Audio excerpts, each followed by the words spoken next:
We're going to accommodate Dan Riskin here on the desk this morning. He's already really joined us because he just wanted to get in on the Oktoberfest conversation. Yeah. But we're here to talk science and tech with Dan. That's really why we turned to you. Sure. The Taylor Swift dancing and the science and technology. You can only add so much to that conversation, but you're going to add a lot to this conversation, Dan. This is really fascinating. People cheat more.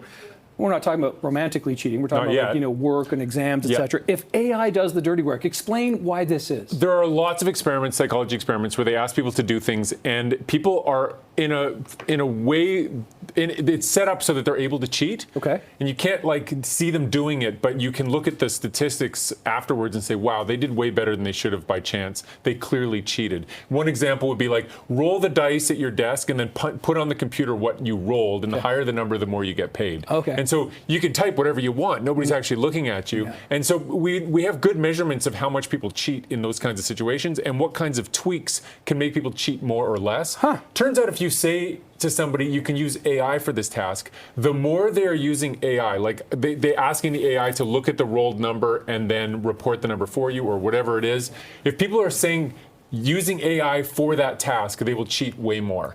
It's kind of the equivalent of saying... It's like a permission structure. Yeah, it's I don't want to do the dirty deed, but I'll hire a henchman to do it for me. Yeah. AI is the ultimate henchman. It'll do the dirty deed for you, and then your hands are, well, I didn't have to do it myself. I didn't have to see it happen, so you don't have to... And I wonder if part of it is psychological in terms of because you're relying on AI to do it, that it's kind of it's being done by something else, not me. Exactly. Right? It feels a little bit like it's not your decision. There's a separation. I think it's part of the same piece of us that creates the reason that people are so mean online. Right? You're not looking somebody in the eye, so you're able to say things you wouldn't say otherwise. And so I think with AI, it's another removal. And so as we build these tools up and we're using them more and more in the workplace or in our social lives, it's good to just know that about this, that it brings out that piece of people, and that needs to be managed. That does indeed. Okay, we talk a lot about AI, so that's certainly one thing that's interesting. A lot of people also, Dan, are maybe they want to change careers. Maybe they're thinking, okay, you know what, I've done this for a while, maybe I want to make a transition. If you're looking for an epiphany, you should go and daydream? Go daydream. This is a neat study. Looked at a whole bunch of MBA students and alumni and asked them about an epiphany they had about their career. You know, that moment where you're like, wow, I shouldn't be doing this. I should completely change, and I'm going to work in this industry, or I'm going to take my skills and I'm going to apply them to something new. And there are famous examples of, Jeff Bezos leaving his tech job and starting this little startup that made him a little bit of money. And, sometimes it goes well, sometimes it goes poorly. But the point is, when does that big moment happen where you realize you're going to change direction? And more often than not, it's when you're daydreaming about nothing at all. Right. And I think that's really telling, is that we're in this society, it feels like you always have to be productive. You always have to be doing stay on task. And we yell at our kids that they're daydreaming instead of doing their homework. Daydreaming has a benefit. It's when the brain comes up with some good ideas. Well, that's the thing, because when your brain has that opportunity to be switched off, then you can let the sort of maybe more natural thoughts or more sort of, unfocused thoughts, and all of a sudden, boom. Absolutely. And you know what? That is maybe one silver lining to being stuck in traffic. It is that one time where you really can't be on a device, you really can't be on the computer. You're just staring out the windshield and letting your mind wander, and maybe that has a value there. Right. But do pay attention to the road. Don't be on your device. Exactly.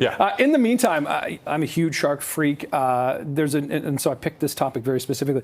A shark-resistant wetsuit for cutting blood loss. Now, it's only so good. It's only so good. Sharks are really hard. So back in the day, Jaws came out and they were like, well, we got to make something for people. So they started with chainmail. I remember the chainmail. Chainmail is really hard to swim if you're wearing chainmail. You better be swimming at the bottom of the ocean, because it's really heavy.